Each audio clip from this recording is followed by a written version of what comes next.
Темір жетіспеушілік анемияның негізгі себептері ең бірінші дұрыс тамақтанбау. Себебі біз тағам арқылы өзімізге қажетті темірді аламыз. Күніне бізге 10-15 мг темір түсіп тұру қажет. Ал егер біз дұрыс тамақтанбайтын болсақ, ашық диеталар ұстанатын болсақ және темірге бай ет тағамдарын жемейтін болсақ, бізде темір жетіспеушілік анемиясы дамиды. Екінші себеп ас қорыту жүйесінің әртүрлі қабыну аурулары. Яғни ол гастриттер, энтериттер кезінде де осы темір қаншалықты мөлшерде түсіп тұрғанымен ол сіңірілмейді.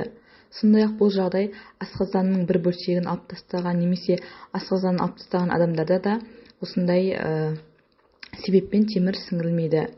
Үшінші себеп ол әртүрлі жарақаттар, операциялар кезінде, босану кезінде, көп мөлшерде қан жоғалтқан кезде пайда болады.